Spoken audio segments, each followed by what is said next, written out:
Today's episode is brought to you by Modern Grower. Modern Grower is your source for time and labor-saving farm tools, such as the Paper Pot Transplanter, Quick Click Seeder, and the Jang Direct Seeder. Turn laborsome tasks into free time with tools by Modern Grower. Story, because you're doing this in real time. You're seeing the market go all over the board from gold rush to bust, and you're trying to carve out a niche here. When you first thought about building your brand, how did you start to conceive, okay, this is what we want our brand to be? Yeah.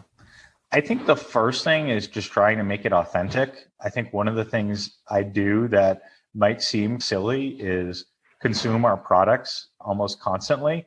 I try to have at least one of our products every day because my philosophy is if I don't enjoy them, if I'm not feeling authentic benefits, then why would I expect our customers to? And I think that's a really important thing for people. Just because you can sell something doesn't mean you should. And I think that is a way you can lose authenticity. If you don't personally believe in it and it's not your passion, is ultimately the passion you give to it and that energy you're throwing, people are going to pick up on that.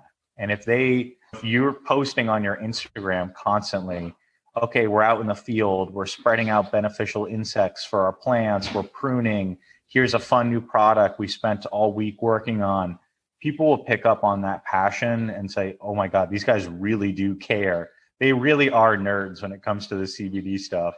I want to try what they're having. And I think that level of authenticity is definitely something that we rooted ourselves in. And the connection to the farm. I think the fact that we are farmers, we're not an investment banker saying, oh, CBD is a hot product right now. Let's throw $2 million, make a cheap brand. We'll take some isolate, we'll throw it in vegetable glycerin, put a label on it, off to the shelves.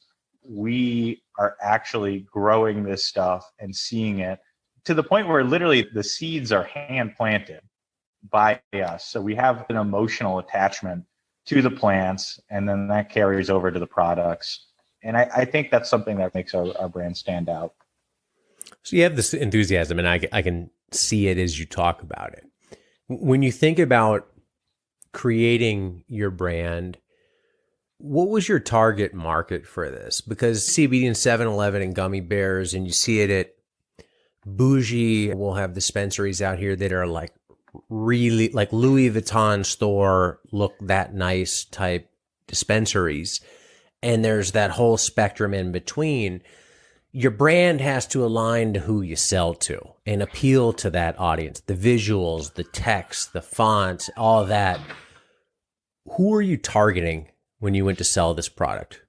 That's such a good question, Diego. And I'm going to be honest with you. At first, we had no idea what we were doing. And we were like, okay, we see CBD in gas stations. Let's get our stuff into gas stations. And then you realize, okay, we're on this treadmill to create products as cheaply as possible, to sell them for as little as possible to distributors. And then you reach that point, you're like, okay, to compete in that market, we're going to have to cut back on some of our quality standards just to get the price. And we just didn't want to do that. So we pulled back from the gas station CBD model. And again, it works for some companies. I'm just saying what worked for us. That didn't fit. And what we moved towards more was doing advertising on podcasts, endorsing our local NPR affiliate, and getting into that. Typically, our market is between 35 and 65. It skews a little bit female, but it's pretty 50-50. Someone who wants to really get a product that's going to be something that's a little higher quality and they know where it comes from. So I would say the craft beer market is a really good analogy where we're not necessarily, we want to be as affordable as we can. We don't want to obviously overprice our products, but we also, for us, we're competing on quality more than just on price. So more of a craft beer in that sense. Hello, growers. Looking to turn your homestead into a profitable business? Or are you a farmer looking to boost your sales? Check out my book, Sell Everything You Grow. This book is the ultimate guide to choosing the right farm business model that fits your farm, time, and location. Discover which model has the highest profit margins and why diversification is so important. Whether you're selling apples, vegetables, or microgreens, Sell Everything You Grow will help you find your first market or expand into new ones. Get Sell Everything You Grow on Amazon and start selling more today.